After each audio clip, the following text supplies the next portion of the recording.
ଆଜିର ଅନୁଚିନ୍ତା ଅନୁଚିନ୍ତାରେ ବିଷୟବସ୍ତୁଟି ହେଉଛି ଭଗବାନଙ୍କ ଅବଶୋଷ।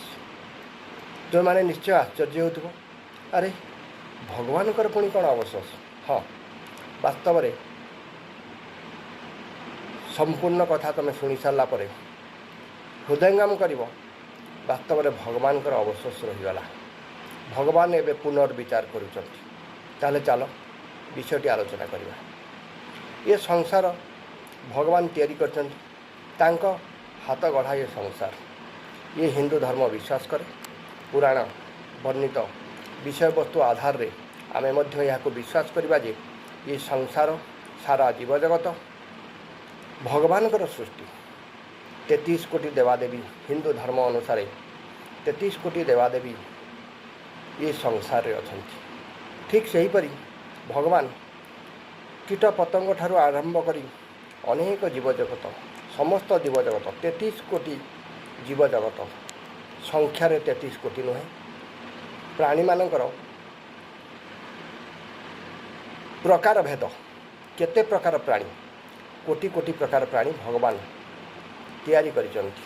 ଯେମିତି 33 କୋଟି ଦେବାଦେବୀ ଅଛନ୍ତି, ସେମିତି ଜୀବଜନ୍ତୁ, ଗଛଲତା ଏସବୁ 33 କୋଟି ପ୍ରକାରର ଅଛନ୍ତି। ବିଜ୍ଞାନ ସମ୍ମତ ଅନୁସାରେ 15 କୋଟି ପ୍ରକାରର ଜୀବଜନ୍ତୁ ଅଛନ୍ତି, 10 କୋଟି ପ୍ରକାରର ବୃକ୍ଷଲତା ଅଛନ୍ତି। ଉଦ୍ଭିଦ ଜଗତ 10 କୋଟି ପ୍ରକାର, ସଂଖ୍ୟାରେ ନୁହେଁ ପ୍ରକାର, ଗୋଟିଏ ଜାତି, ସେମିତି 10 କୋଟି ଜାତିର ବୃକ୍ଷଲତା, ଉଦ୍ଭିଦ ଜଗତ ଓ 15 କୋଟି ପ୍ରକାର, ବିଜ୍ଞାନ ସମ୍ମତ ଅନୁସାରେ 15 କୋଟି ପ୍ରକାର ଜୀବଜନ୍ତୁ ଏ ପୃଥିବୀରେ ବାସ କରୁଛନ୍ତି। ଇଏ ସମସ୍ତଙ୍କୁ ଭଗବାନ ତିଆରି କରିଛନ୍ତି। ଏତେ ସବୁ ଜୀବଜନ୍ତୁ ତିଆରି କରିଥିଲା ପରେ ଭଗବାନ ଚିନ୍ତା କଲେ ଯେ ଭଗବାନଙ୍କୁ ଯେ ଚିହ୍ନି ପାରୁଥିବ, ବୁଝିପାରୁଥିବ, ଉପାସନା କରିପାରୁଥିବ, ଭଗବାନଙ୍କ ନିକଟତର ରହିପାରୁଥିବ, ଭଗବାନଙ୍କ ରୂପ ଲାବଣ୍ୟ କିଛି ତା ପାଖରେ ଥିବ, ଏଇଭଳି ଗୋଟିଏ ଜୀବଟିଏ ସୃଷ୍ଟି କରିବେ। ତେଣୁ ସେ ମଣିଷକୁ ସୃଷ୍ଟି କଲେ। ଏହି କାରଣରୁ ମନୁଷ୍ୟ ନିକଟରେ ଭରିଦେଲେ ଦିବ୍ୟ ଚେତନା, ଦିବ୍ୟ ଜ୍ଞାନ। ସେଥିପାଇଁ ଭଗବାନ ଦିବ୍ୟ ଅର୍ଥାତ୍ ଦେବତାଙ୍କ ଦତ୍ତ ଜ୍ଞାନର ଅଧିକାରୀ। କିନ୍ତୁ ସେହି ମଣିଷ ସୃଷ୍ଟି କରିଥିଲା ପରେ ଭଗବାନ ଆଜି ଅନୁତାପ କରୁଛନ୍ତି। କାରଣ এই ମନୁଷ୍ୟ ଭିତରେ ଯେଉଁ ସମ୍ୟକ୍ ଜ୍ଞାନଟିଏ ସେ ଭରିଦେଲେ, ସେ ଜ୍ଞାନ ବଳରେ ସାରା ଜୀବଜଗତକୁ ନିଜ ଅକ୍ତିଆର ରଖିଲା।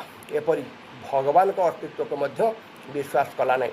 ଜଳ, ସ୍ଥଳ, ଆକାଶ ଭଗବାନଙ୍କୁ ମଧ୍ୟ ସେ ପରାସ୍ତ କରିବା ପାଇଁ ନିଜର ପରାକ୍ରମ ଦେଖାଇଲା, ଭଗବାନଙ୍କୁ ମଧ୍ୟ ମାନିଲା ନାହିଁ। ଅର୍ଥାତ୍ ବର୍ତ୍ତମାନ ଯୁଦ୍ଧ ଘୋଷଣା କରିବା ଦ୍ୱାରା ଅନେକ ଜୀବଜନ୍ତୁ ଏ ମଣିଷ ଦ୍ୱାରା ନିଶ୍ଚିତ ହୋଇଗଲେଣି।